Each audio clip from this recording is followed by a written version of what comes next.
Assalamu alaikum again to all my friends and my viewers. This is the continuation of or the survival in a medical school.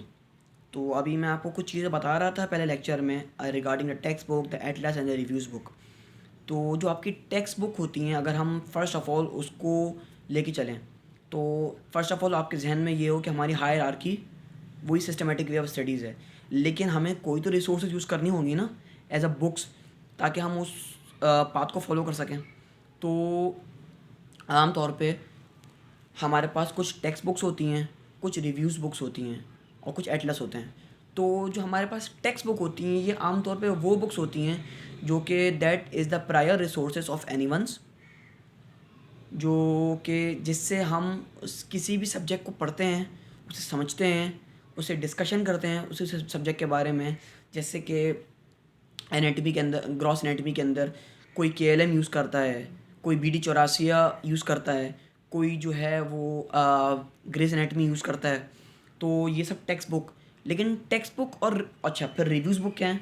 Reviews book वो तमाम books कहलाती हैं कि अगर text book में कोई information lack कर रही है या इन्फॉर्मेशन आपको रेलिवेंट नहीं लग रही या information is not enough for you and for the studies if you think, तो आप जो है वो उसको स्विच करके दूसरी बुक्स में जाते हो. जैसे कि हमारे पास बायोकेमिस्ट्री के अंदर आम तौर पर लिपिन-कोर्ट को एज टेक्स्ट बुक तस्वुर किया जाता है, क्योंकि आम तौर पे लोग उससे पढ़ते हैं.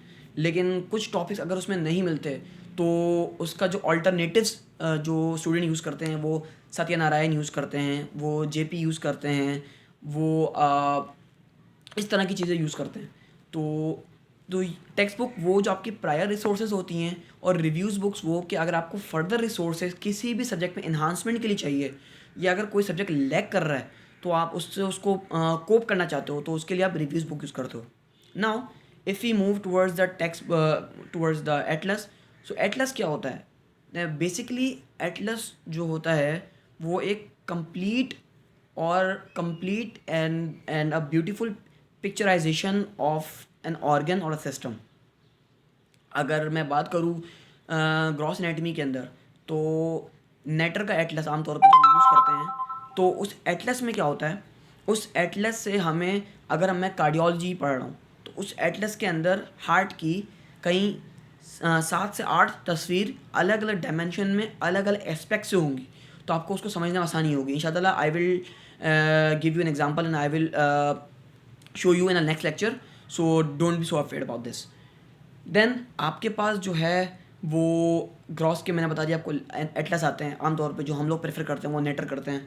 इसके अलावा एम्ब्रोलॉजी के अंदर आप पढ़ते हो, लेकिन अगर आप देखो टू बी ऑनेस्ट KLM के अंदर जो तस्वीरें हैं वो इतनी कोई इंगेजिंग तस्वीरें नहीं हैं, और इसी वजह से आमतौर पे हमारी एम्ब्रियो बहुत वीक होती है, क्योंकि हमें एम्ब्रियो इतनी समझ नहीं आती.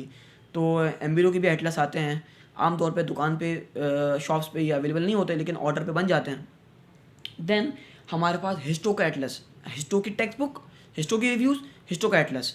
डिपेंड आमतौर पे लोग हमारे यहाँ हिस्टो का सिर्फ टेक्स्ट बुक यूज़ करते हैं, उसके एटलस. अगेन एटलस में क्या होगा कि वही पिक्चर, फॉर एग्जांपल अगर मैं बात कर रहा हूँ GIT के लुमिन ऑफ द इंटेस्टीन, तो अगर मेरे पास टेक्स्ट बुक के अंदर 2 से 3 पिक्चर्स हैं, तो मेरे पास एटलस के अंदर उसी इमेज की उसी एस्पेक्ट की 4 से 5 अलग अलग डायमेंशन में मेरे पास उसकी तस्वीर और यूनिक होंगी, जिससे मुझे हेल्प होगी. तो इस तरीके से हम चीज़ों को यूज़ करते हैं. एंड इंशाल्लाह I will teach you how to use this sort of things in a next few lecture. Thank you. अल्लाह हाफिज़.